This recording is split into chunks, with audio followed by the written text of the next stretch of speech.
నేటి వార్తలు. 6,400 కోట్ల విలువైన 2,000 నోట్లు ఇంకా జనం వద్దే ఉన్నట్లు రిజర్వ్ బ్యాంక్ తెలిపింది. గోల్నాకలో విదేశీ యూదుల వ్యభిచార ముఠా గుట్టురట్టయిందని పోలీసులు తెలిపారు. మహిళలను కోటీశ్వరులను చేయడమే మా లక్ష్యం అని మంత్రి పొన్నం ప్రభాకర్ తెలిపారు. భద్రత ఇస్తేనే శాంతి, భరోసా లేకుండా పోరాటాన్ని ఆపలేమని ట్రంప్ చర్చల తర్వాత జెలెన్స్కీ ఎక్స్లో పోస్ట్ పెట్టారు.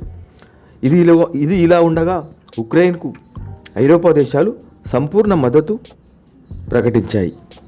కాలుష్య నియంత్రణకై 15 ఏళ్లు పైబడిన వాహనాలకు పెట్రోల్, డీజిల్ సరఫరా నిలిపివేయనున్నట్లు ఢిల్లీ ప్రభుత్వం తెలిపింది.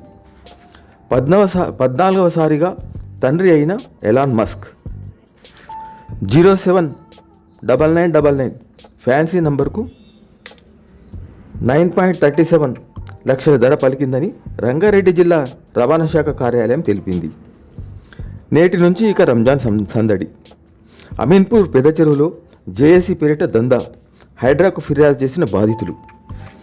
పిల్లలు ఎక్కువసేపు టీవీ, ఫోన్ స్క్రీన్లను చూడటం మంచిది కాదని, కంటిచూపు, మానసిక స్థితికి సంబంధించిన సమస్యలు ఉత్పన్నమవుతాయని నిపుణులు సూచిస్తున్నారు. మహిళా దినోత్సవ కానుకగా మార్చి 7న నారీ సినిమా విడుదల చేస్తున్నట్లు ఆ చిత్ర దర్శకుడు తెలిపారు. సామాజిక సేవా కార్యకర్త మహమ్మద్ సలీం బ్రెయిన్ ట్యూమర్ వ్యాధి నుంచి క్షేమంగా బయటపడాలని ఆదిలాబాద్ జిల్లా షాంపూర్ గ్రామంలోని హనుమాన్ మందిరంలో హిందువులు యజ్ఞం చేశారు. పెట్టుబడిదారులను మోసం చేసిన హీరా గోల్డ్ స్కామ్లో ఉన్న ఆస్తులను వేలానికి పెట్టిన ఈడీ. గృహ రుణాల వడ్డీ రేటు తగ్గించామని ఆర్బీఐ తెలిపింది. రోజుకి ఒక జామకాయ తింటే అనారోగ్యం దరిచేరదని నిపుణులు సూచిస్తున్నారు. ఐటీ కారిడార్ 216 రూట్లో సోమవారం నుంచి green metro luxury electric AC బస్సులు ప్రారంభిస్తామని గ్రేటర్ ఆర్టీసీ అధికారులు తెలిపారు. తాయిక్వాండో, కరాటే పోటీలు 2 రోజుల పాటు నిర్వహిస్తున్నట్లు ఆ సంస్థ అధ్యక్షుడు సతీష్ రెడ్డి తెలిపారు.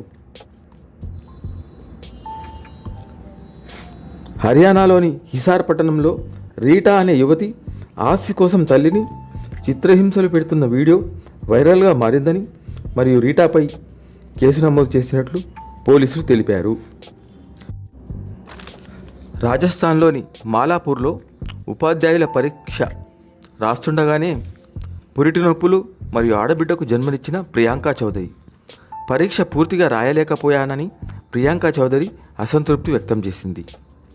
అగ్నికుల, క్షత్రియ, అవివాహిత వధూవరులకు ఉచిత ప్రొఫైల్ అవకాశం కల్పిస్తున్నట్లు ఈనాడు యాజమాన్యం తెలిపింది. వివరాలకు 9154340820లో సంప్రదించాల్సిందిగా యాజమాన్యం తెలిపింది. ఫాల్కాన్ డిస్కౌంట్ మోసం కేసులో 9,000కు చేరిన బాధితుల సంఖ్య. కల్లు నీరా కేఫ్ను కల్లు గీతా కార్పొరేషన్కే అప్పగించాలని గౌడ సంఘాలు డిమాండ్ చేశాయి. Thanks for watching. Please share and subscribe.